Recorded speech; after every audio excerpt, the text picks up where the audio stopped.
আসসালামু আলাইকুম, স্বাগতম ইডুকেয়ার 360-তে। এখন আমরা উপস্থিত হয়েছি কোষ এবং কোষের গঠন এই লেকচার সিরিজের তৃতীয় লেকচারটি নিয়ে। তো এখন এই তৃতীয় লেকচারে আমরা আলোচনা করব কোষের আয়তন এবং একটি আদর্শ উদ্ভিদ কোষের আণুবীক্ষণিক গঠন নিয়ে। তো আলোচনা শুরু করা যাক। আমরা যদি কোষগুলোর দিকে তাকাই তাহলে দেখা যাবে অধিকাংশ কোষেরই সুনির্দিষ্ট কোনো আয়তন নেই এবং প্রায় অধিকাংশই আণুবীক্ষণিক। তবে কিছু কিছু বড় কোষ দেখা যায় যেগুলো আমরা খালি চোখেই দেখতে পাই। তো আমরা প্রথমে একটি জেনারেল পরিমাপ জেনে নিব যে প্রতিটি কোষের যদি আমরা গড় করি তাহলে একটি সাধারণ কোষের গড় আয়তনটা বা গড় আকারটা দাঁড়ায় 10 মাইক্রোমিটার। এটা দাঁড়ায় 10 মাইক্রোমিটার। আমরা এখান থেকে জেনে নিতে পারি যে 1 মাইক্রোমিটার সমান 1 × 10⁻6 মিটার।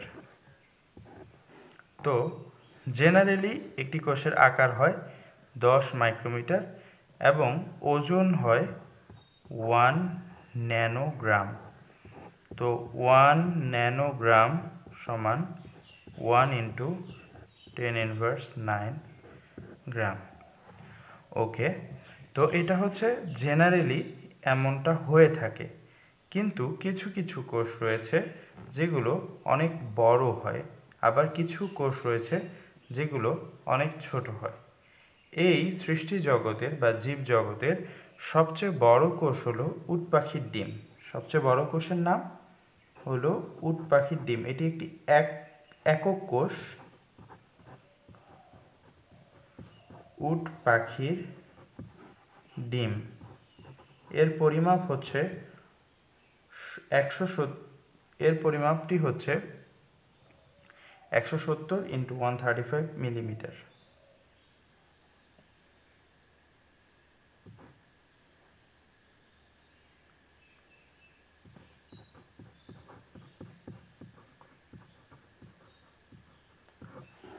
আবার সবচেয়ে ছোট কোষ হলো PPLO। সবচেয়ে ছোট কোষের নাম হচ্ছে PPLO। এটার ফুল ফর্ম হচ্ছে প্লুরো নিউমোনিয়া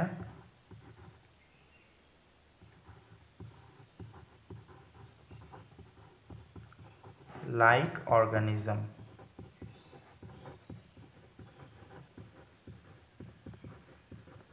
এই PPLO হলো মাইকোপ্লাজমা শ্রেণীর একটি আদিকোষী জীব। মাইকোপ্লাজমা শ্রেণীর একটি আদিকোষী জীব। এই আদিকোষী জীব কারা সে সম্পর্কে আমরা আলোচনা করেছিলাম কোষের প্রকারভেদ বা কোষের শ্রেণীবিভাগ সেই অংশটিতে। তো সেই ভিডিওটি যদি কেউ না দেখে থাকেন তাহলে দয়া করে আই বাটনে ক্লিক করে সেই ভিডিওগুলো দেখে আসবেন, তাহলে এই লেকচারটি বুঝতে সুবিধা হবে। তো সবচেয়ে ছোট কোষ হচ্ছে PPLO, যার ফুল ফর্ম হচ্ছে প্লুরো নিউমোনিয়া লাইক অর্গানিজম। এটি হলো মাইকোপ্লাজমা শ্রেণীর একটি আদিকোষী জীব যা এককোষী, আদিকোষী এবং এটি হচ্ছে এককোষী।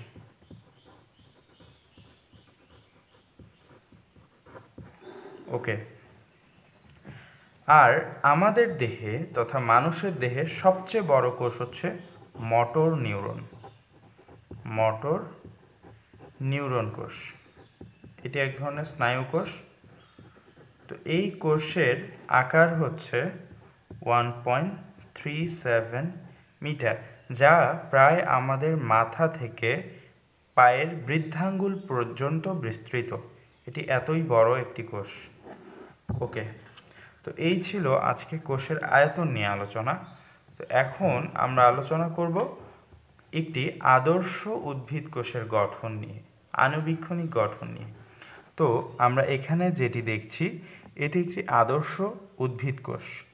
তো এই আদর্শ উদ্ভিদ কোষটিকে যদি আমরা একটি মাইক্রোস্কোপের মাধ্যমে দেখি তাহলে আমরা সর্ববাহিরে যেই একটি স্তর দেখতে পাবো বা একটা বহিরাবরণ দেখতে পাবো, সেই বহিরাবরণটি জড় তথা এর প্রাণ নেই। এই বহিরাবরণটিকে বলা হবে কোষ প্রাচীর। তো আমরা সাথে সাথে লেবেলিং করছি কোষ প্রাচীর। তো এই বাইরের যে আবরণটি রয়েছে চারদিকে, এটির নাম হচ্ছে কোষ প্রাচীর। এটি জড়, জীবিত নয়। এরপরে আমরা এখানে যেটি দেখছি যে এই যে জালকের মতো এবং তার গায়ে কিছু গুটি গুটি বস্তু দেখা যাচ্ছে, অর্থাৎ এটি অমসৃণ। এই জিনিসটিকে বলা হয় এন্ডোপ্লাজমিক রেটিকুলাম।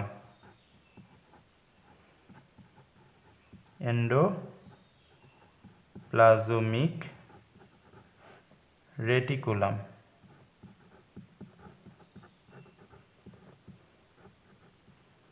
এটি হচ্ছে অমসৃণ। আমরা দেখেই বুঝছি যে এটি হচ্ছে অমসৃণ।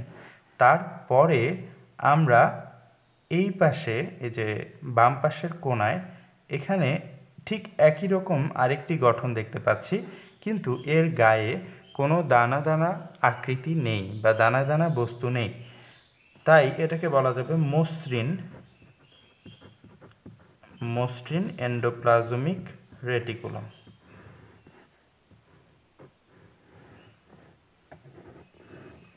তো আমরা এ পাশের এই ঠিক এটার মতোই অনুরূপ একটি গঠন দেখতে পাচ্ছি, এটা হচ্ছে মসৃণ এন্ডোপ্লাজমিক রেটিকুলাম। আর এই পাশেরটি ছিল অমসৃণ এন্ডোপ্লাজমিক রেটিকুলাম। এই অমসৃণ এন্ডোপ্লাজমিক রেটিকুলাম এটি সবসময় নিউক্লিয়াসের পাশাপাশি অবস্থান করে। আর অমসৃণ এন্ডোপ্লাজমিক রেটিকুলামের গায়ে মূলত এই অমসৃণতা সৃষ্টিকারী বস্তুটি হলো রাইবোজোম। এই রাইবোজোমগুলো এর গায়ে লেগে থাকার কারণেই এটিকে দেখতে অমসৃণ মনে হয়। কিন্তু এই মসৃণ এন্ডোপ্লাজমিক রেটিকুলামের গায়ে কোনো রাইবোজোম লেগে থাকে না, তাই এটি দেখতে মসৃণ বা স্মুথ।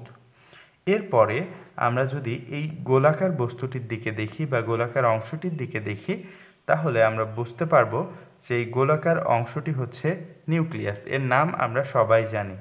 তো একটি নিউক্লিয়াস মূলত চারটি অংশ নিয়ে গঠিত। এই চারটি অংশগুলো কি কি তা আমরা এখন জানব। প্রথম অংশটি এই যে দেখা যাচ্ছে চারদিকে একটি দ্বিস্তরী মেমব্রেন। তো এটাকে আমরা বলবো নিউক্লিয়ার মেমব্রেন। Nuclear membrane. এরপরে আমরা দেখছি এখানে এই যে খুবই গাঢ় একটি গোলাকার অংশ, এটিকে বলা হয় নিউক্লিওলাস। নিউক্লিওলাস।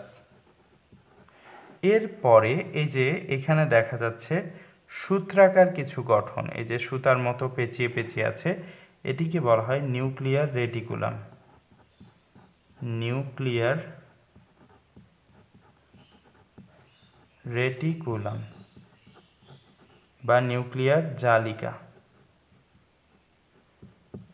এরপরে আমরা এই যে দুটি জিনিস নিয়ে আলোচনা করলাম, নিউক্লিওলাস এবং নিউক্লিয়ার রেটিকুলাম, এই দুটি নিউক্লিয়াসের ভেতরে যেই অর্ধতরল জেলির সদৃশ বস্তুটিতে ডুবানো রয়েছে বা যেই বস্তুটির মাঝে রয়েছে, সেই অর্ধতরল থকথকে অংশটিকে বলা হয়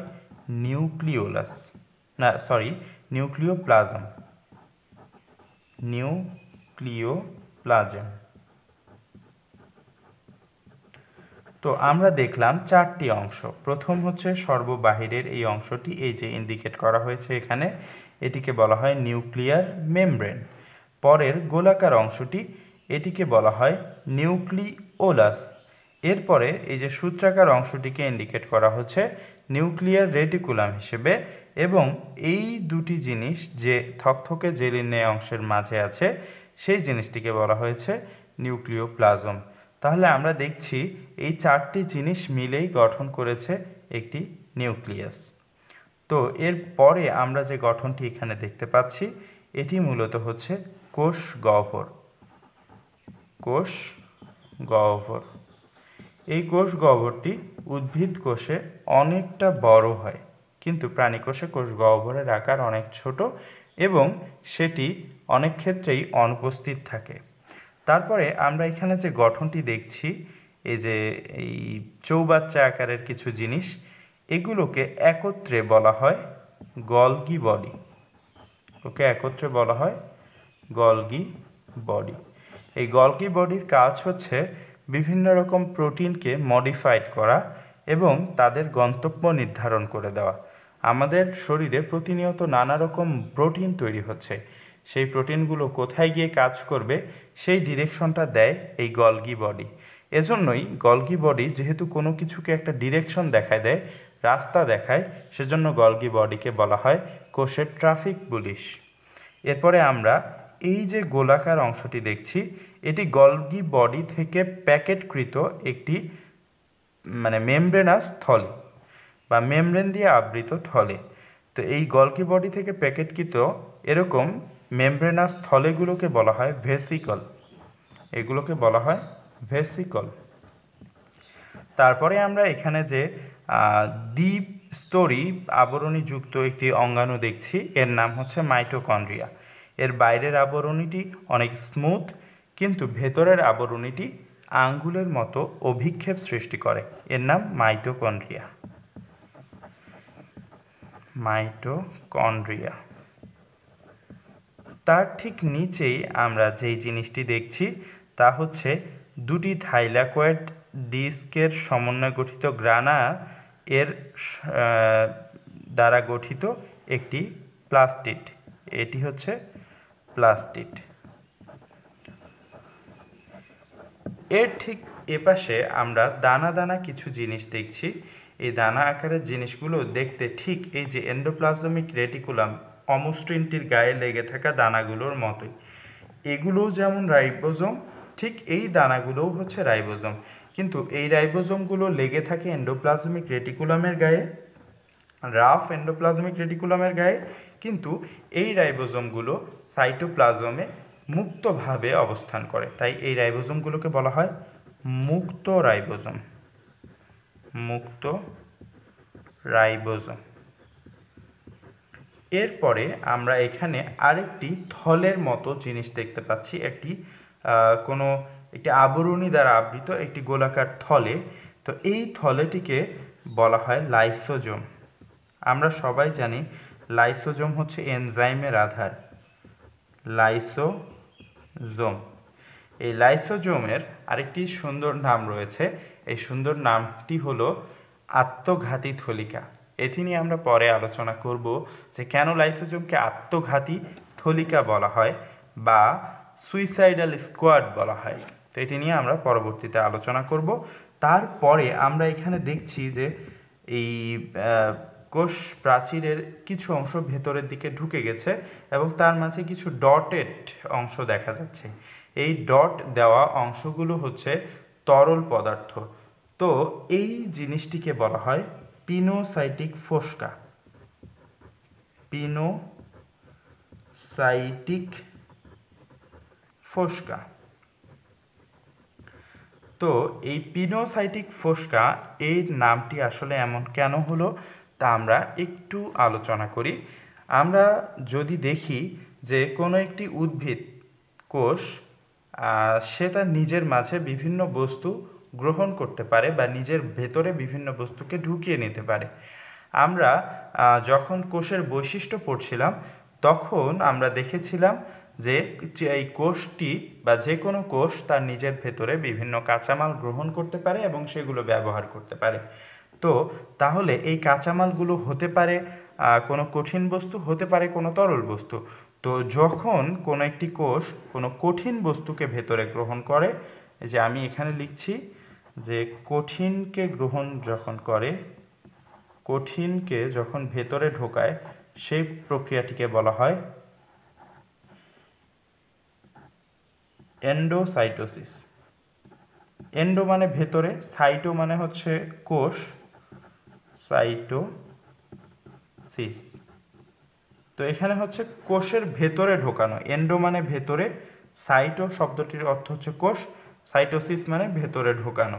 তো কঠিনকে ভেতরে ঢোকানোর যে ইংরেজি টার্মটি সেটি হচ্ছে এন্ডোসাইটোসিস। কিন্তু তরল পদার্থকে যখন একটি কোষ নিজের ভেতরে ঢোকায় তখন সেই তরল পদার্থকে ঢোকানোর পদ্ধতিটিকে বলা হয় পিনোসাইটোসিস। এই পদ্ধতিকে বলা হয় পিনোসাইটোসিস। এই পিনোসাইটোসিস প্রক্রিয়া আমরা এখানে দেখতে পাচ্ছি যে কিছু তরল কোষটির ভেতরের দিকে ঢুকে যাচ্ছে। এই যে আমরা জানলাম যে তরল পদার্থ ঢুকে যাওয়ার পদ্ধতিকে বলা হয় পিনোসাইটোসিস। তো এই পিনোসাইটোসিস প্রক্রিয়ার কারণে কোষের ভেতরে একটি ফোস্কার মতো অংশ দেখা যাচ্ছে। তো এজন্য এই ফোস্কাটিকে বলা হয় পিনোসাইটিক ফোস্কা। পিনোসাইটিক ফোস্কা। তাহলে আমরা আলোচনা করলাম একটি কোষের গঠন নিয়ে। কি কি দেখব আমরা এখানে? প্রথমেই দেখব একটি কোষ চারপাশে কোষ প্রাচীর থাকবে, তার ভেতরের অংশে অনেকগুলো অঙ্গাণু থাকবে এবং নিউক্লিয়াস থাকবে। এই অঙ্গাণুগুলোর মধ্যে অন্যতম হলো এন্ডোপ্লাজমিক রেটিকুলাম। এন্ডোপ্লাজমিক রেটিকুলাম দু ধরনের হতে পারে, রাফ অথবা স্মুথ। এরপরে গলগি অ্যাপারেটাস, মাইটোকন্ড্রিয়া, প্লাস্টিড, মুক্ত রাইবোজোম, লাইসোজোম, পিনোসাইটিক ফোস্কা, মসৃণ এন্ডোপ্লাজমিক রেটিকুলাম। তার সাথে থাকে কোষ গহ্বর। এরপরে যে জিনিসটি থাকে তা হলো নিউক্লিয়াস। নিউক্লিয়াসের চারটি অংশ, নিউক্লিয়ার মেমব্রেন, নিউক্লিওলাস, এই যে জালের মতো সূত্রাকার, এগুলো হচ্ছে নিউক্লিয়ার রেটিকুলাম, আর নিউক্লিওপ্লাজম। সব শেষে আমরা যে জিনিসটি দেখাবো, এই যেখানে ছিদ্রপথ রয়েছে, এগুলোকে বলা হয় কূপ। এগুলোকে বলা হয় কূপ বা পিট।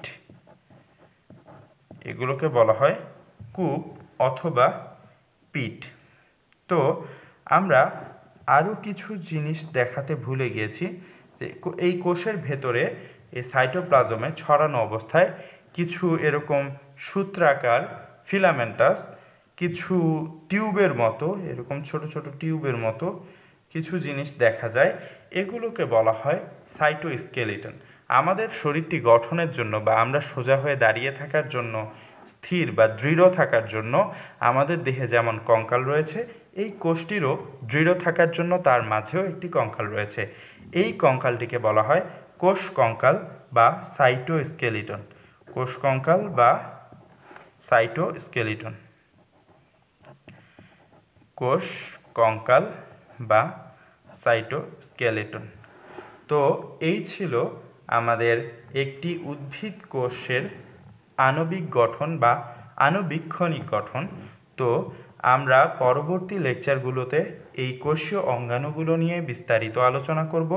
কোষের আরও গভীরে যাব এবং গভীরে কি কি ঘটনা ঘটে সেগুলো সম্পর্কে জানব। আরও জানব ডিএনএ রেপ্লিকেশন, আরএনএ, অন্যান্য বিষয়বস্তুগুলো নিয়ে।